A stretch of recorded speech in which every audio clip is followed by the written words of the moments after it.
Bueno, antes que nada, bueno, ¿cómo estás, Ricardo? La verdad que hablar de la trascendencia de la figura de Francisco es hacerlo también presente, ¿no? Hoy en día, cuando uno observa también el último adiós de los feligreses, es conmovedor. Pero es conmovedor porque a medida que pasan los días después de la muerte de Francisco, quienes no sabían quizás de la figura de Francisco, quienes no estaban empapados de lo que significaba la prédica o quizás aquellas encíclicas que escribió o artículos que escribió, se está dando cuenta de cuán grande la figura de Francisco, que a medida que pasa el tiempo y tras su muerte creo que va a crecer aún más. Muchos vamos de alguna forma descubriendo también en el Papa Francisco la coherencia de lo que venía predicando, desde la humildad, la sencillez, el servicio, por sobre todas las cosas, y la cercanía a la gente. Como bien dices, en el 2015 tuve la posibilidad de estar en ese evento, un evento donde vos dices, no puede ser, o sea, a pesar de que yo soy una persona confesa en el catolicismo desde muy pequeño, pero ver la figura de Francisco trascender por sobre una cantidad impresionante de gente, vos dices, no puede ser, ¿cómo puede convocar este hombre tanta gente? Pero no solo eso, sino la sensación personal de verlo pasar, simplemente verlo pasar por el Papa Móvil, bueno, daba cierta emoción, no sé cómo describirlo, sinceramente, que solo desde la fe uno puede vivirlo. Sin embargo, como bien también dices vos, gente que quizás no tenía, digamos, esa fe manifiesta, hoy se conmueve con la figura de Francisco, porque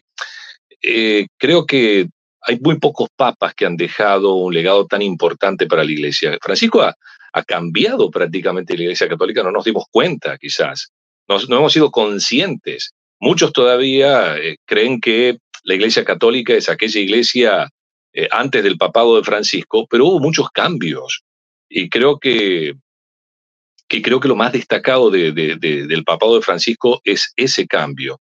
La Iglesia Católica, después de mucho tiempo, no ha tenido un cambio, desde el Concilio Vaticano II hasta aquí, no ha tenido un cambio tan profundo como en 12 años este hombre ha producido en la Iglesia. Y me refiero a incluir sectores postergados de la sociedad, romper con esquemas propios de estructuras clásicas de la Iglesia Católica, promover el tema de la mujer, sobre todo, proveer a la mujer misma ha sido un bastión importante, el cuidado del medio ambiente, la ecología, sacar precisamente una encíclica basada en esto también, eh, el tema de las, de los distintos sectores, vamos a decir, de la sociedad que han sido marginados históricamente y que él los abraza, ¿no? Para poderle dar un lugar dentro de la iglesia y manifestar, ¿no? Que incluso su propia postura acerca de la homosexualidad eh, se ha metido en terrenos que quizás otros papas no lo hubieran hecho o no lo han hecho, y creo que mucha gente esperaba eso, ¿no? De un papa, ser un papa comprometido, coherente por sobre todas las cosas, y creo que ahí está la diferencia que marca a Francisco hasta después de muerto, ¿no? Eh, Hoy en día se publican el patrimonio del Papa Francisco, hoy en día se publica dónde vivía Francisco, hoy en día se publican los diálogos que mantuvo Francisco con diversos periodistas de todo el mundo, sus pensamientos, inclusivos por sobre todas las cosas, la pasión por los jóvenes, a que la hagan lío de allá en Río de Janeiro. Y en Paraguay mismo también hubo tres puntos esenciales: los jóvenes, la mujer, los pueblos originarios. Bueno, habla a las claras de la figura que Francisco eh, transmite, y por muchos años me parece, ojalá Dios quiera, que esta obra que ha hecho Francisco pueda continuar con un papa que tenga una línea más o menos similar a la de él. Y yo creo que la iglesia ha cambiado y va con ese cambio en un camino difícil, ¿no? Pero bueno, era necesario para la Iglesia Católica, era necesario para el mundo, un papa conciliador, un papa eh, eh, multicultural y multireligioso. Las jornadas de la paz que ha convocado y que ha facilitado la unidad de distintos credos. Bueno, tenemos un montón de cosas para decir de Francisco, pero a mí, en lo personal, lo que me queda y esa vivencia que tuve en Paraguay fue eso, decir, che, qué bárbaro, esta persona, ¿por qué convoca tanto y de la manera pasional que la gente, bueno, después lo entendí, porque obviamente yo me sentí igual, porque por eso, por la coherencia de este santo hombre, la coherencia que creo que en la sociedad necesitamos gente así, coherente de lo que piensa, lo que dice, lo que hace, eh, y creo que ese ha sido el gran secreto, entre comillas, de Francisco, y que nos ha mostrado también esta cara del amor, el amor servicio por sobre todas las cosas, y el ser coherente, el decir, no, yo voy a estar en una manera terrenal, podríamos decir, eh, tal cual él mismo ha querido que así sea, ¿no?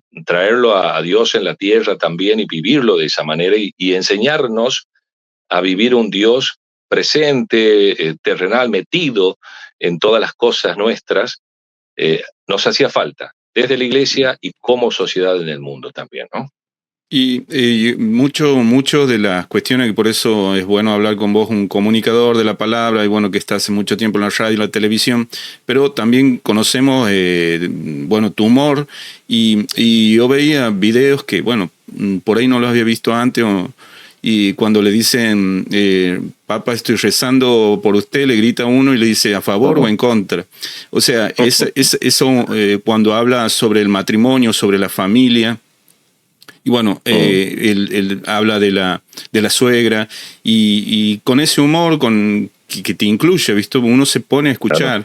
Y no desde un altar que lo hace casi inhumano, y entonces uno piensa que es imposible llegar a ser una buena persona o al menos no lastimar, y te invita a probar esto que él dice, o sea, una iglesia de puertas abiertas donde te incluye. Creo que le da un aire fresco. Yo te voy a dar un ejemplo concreto y personal. Yo hace unos años, bueno, estoy divorciado, y en otros años no hubiera tenido la posibilidad, por ejemplo, de comulgar, ¿no es cierto?, de tomar la comunión en alguna parroquia, en alguna iglesia. Hoy, gracias a Francisco, así como yo me pongo de ejemplo porque, bueno, obviamente muchas personas divorciadas han tenido siempre ese martirio, por así llamarlo, sentirse excluidos, ¿no? Cuando en realidad Francisco nos da nada novedoso, simplemente tener que ser conscientes de algo muy importante, que Jesús, que Dios vino a la tierra hecho hombre para salvar a aquellos que necesitan de él. O sea, vos no tienes que estar impoluto, digamos, para poder formar parte de la iglesia, sino todo lo contrario. Si vos estás herido, estás atravesando un momento difícil, entonces la iglesia te tiene que abrazar, contener. Y creo que Francisco ha dado ese puntapié también inicial, ¿no? Creo que todos lo deben tomar. En diálogo con el cardenal Bocalic en un momento, él mismo me lo dice, me lo cuenta de esta manera, porque yo también después de mucho tiempo, bueno, nos vimos y me cuenta eso, le cuento yo, perdón, esta situación mía personal, y él me dice, qué bueno que Francisco haya tirado esta propuesta para todos. Comparto, decía Monseñor Bocaliga en ese momento, estas puertas abiertas de la iglesia para todo y caminar hacia la esperanza, porque encima nos deja el jubileo de la esperanza, ¿no? Con esa esperanza de cambio que permanece y que seguramente nos va a tocar trabajar en la iglesia durante este año jubilar, y que incluye eso también, ¿no? La esperanza para mucha gente de que Dios es misericordioso, existe para todos, es un Dios cercano, y es lo que creo que Francisco ha tratado de darnos a conocer, a entender, y mucha gente lo ha interpretado así, y mucha gente se lo agradece, ¿no? Mucha gente, hoy todos los sectores de la sociedad, desde el más poderoso al más pobre, desde el excluido a aquel que practica la religión, Mm, se siente identificado con la prédica de Francisco. Así que eh, por eso quería poner de manifiesto, digamos, un ejemplo propio,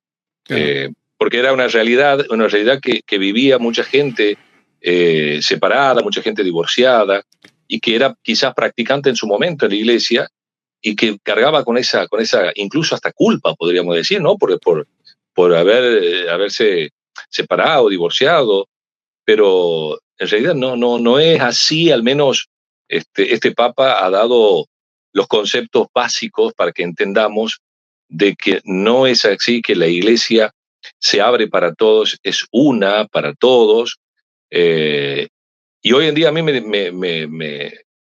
me hace feliz poder seguir perseverando en una parroquia, por ejemplo, Claro, ¿no? Dentro de mis tiempos y demás. Bueno, vos sabes que esto de los medios de comunicación a veces es sí. esclavizante, pero bueno, eh, lo mismo. Y al mismo tiempo, mirá vos, una situación difícil como es una separación, un divorcio, eh, la iglesia me ha acompañado, me ha ayudado. Que quizás en otra época iba a ser difícil, me iba a sentir un postergado más de la sociedad, ¿no? Claro. Pero creo que eh, es un ejemplo concreto de lo que Francisco eh, ha dejado en esto que te digo yo, 12 años de papado, los cambios que ha dado en la iglesia para bien, de hecho, y para el progreso también de la construcción de la fe desde cada lugar de vida que tengamos nosotros, de cada situación de vida también que tengamos nosotros, y llevar también nuestra cruz de una manera amorosa, de una manera fuerte, iluminados de hecho por el Evangelio, iluminados por la palabra de Dios y amparados por esta iglesia que hoy pierde eh, un hombre, ¿sí? que, que en definitiva el legado va a perdurar, y me parece por muchísimos años, así como sucedieron otros papas que marcaron la historia de la iglesia y los cambios en la iglesia. Bueno, tenemos un Francisco que va a dejar a fuego sellado su paso por esta iglesia católica, ¿no? Y bueno, agradeciéndote por tu tiempo, pero quería también marcar esto que ha sido su predecesor, una persona que, bueno, no ha podido con el cargo o se sentía diezmada por su salud, por Uh lo -huh. pesado que es manejar, digamos, esta estructura tan poderosa y tan antigua. Y él entra en ese contexto, conviven los dos, que eso Ah, también ya es una muestra también de sus valores, ¿no? Porque, y por ahí uno pensaría que la idea era pilotear cómo estaba todo, pero como vos dices, se ha metido apenas ha sido papa, seguido a ver por esta gente que en lanchas, arriesgando la vida, trata de salir de un lugar horrible. por Y así ejemplo. con un montón de acciones, ¿no? Y termina, se conoce que no tiene ni menos de 100 euros en su cuenta bancaria. Entonces, como que todo lo ha hecho un ejemplo y te Totalmente. muestra, digamos, un tipo totalmente humano que en algún momento capaz que ha pensado formar familia, después Sí, por cuestiones de la vida no lo hace, abraza a Cristo y entonces eso es lo humano de él y que se puede ser, digamos, una persona, vamos a decir, santa sin esos pruritos que antes decíamos, prácticamente como que naces de una cuna y para hacer lo que como si fuera que no hay una vida, ¿no? Llegas ahí porque supuestamente tienes algo que nadie más tiene. Y esto lo hace tan humano que te hace claro. reflexionar sobre que todo lo mejor que Sí. podemos ser. Más terrenal, digamos, ¿no? Que te da muestra que, bueno, que en definitiva o sea, es así, todos estamos llamados a ser santos, esto es así. Cada uno desde su lugar de vida. Bueno, Francisco, no solamente que lo ha predicado verbalmente o con sus escrituras y con sus, sino también lo ha hecho como vos dices, ¿no? Con la acción propia, ¿no? Y rompiendo las barreras incluso de diferencias, con Benedicto XVI, que tenía una estructura distinta, vamos a decir, pero ha roto esas barreras. Bueno, uno observa, por ejemplo, en la película, ¿no es cierto?, los dos papas, porque más allá de esa diferencia, digamos, existía una amistad con Benedicto XVI y que rompiendo esas barreras de las estructuras que hasta el momento tenía la Iglesia, bueno, creo que también de algún modo ha conquistado o ha hecho comprender también a aquellos ortodoxos, sobre todo, a aquellos estructurados, bueno, que estamos en un tiempo y que la Iglesia tiene que adaptarse, digamos, a los tiempos que corren. Estoy seguro que ha quedado muchas cosas pendientes, ¿no? Que hoy en día tiene una posición manifiesta también con respecto al celibato, Francisco, ¿no? Eh, eh, y lo dice en una entrevista. El celibato muchas veces lleva al machismo. Mirá vos, cuando habla del tema del machismo, habla sobre el rol de la mujer y demás, toca así como de taquito el tema del celibato. Vas a saber uno si seguía con vida, por ahí se metía también en ese terreno, ¿no? Claro. O sea, me refiero a ese punto de compromiso, sobre todo un tipo que a pesar de sus años, ha actualizado la iglesia y la ha puesto, como bien lo dices vos, o sea, al nivel de todos, ¿sí? A un papa que se supone es el jefe de la iglesia católica, el jefe, la máxima autoridad, se puso y bueno, imitando a Cristo, porque de eso se trata, ¿no? O sea, ser el servidor de todos, en realidad, siendo la máxima autoridad, se ha puesto al nivel de todos y creo que es el vivo ejemplo, digamos, que ha dejado Cristo. Y creo que, a ver, me parece a mí, ¿no? Que Jesús de alguna manera nos pide a todos eso, esa coherencia y el ser el último de todos para ser el primero, ¿no? Creo que Francisco lo ha interpretado de esa manera y bueno, se ve a las claras esto lo que hoy incluso se está viviendo en su despedida, las maneras, las formas que él ha pretendido que sea su funeral, hasta eso, ¿entiendes? O sea, creo que trasciende su tiempo y va a trascender su tiempo por muchos años, me parece. Dani, muchas gracias por darnos este tiempo y bueno, contento de verte de esta forma. Ayer también sorpresivamente nos encontramos en la calle, ¿no? Y bueno. Así es. Elijo creer. Muchas gracias, sí, Dani, bueno, y que ande muy bien y prontamente esperamos volverte a convocar por algún otro tema porque siempre es placentero hablar con vos y un tipo muy sabio, sí, como digo, con mucho humor. Bueno, cuando necesite no hay ningún problema, estamos a disposición. Lo que necesite, menos plata, todo bien, ¿ah?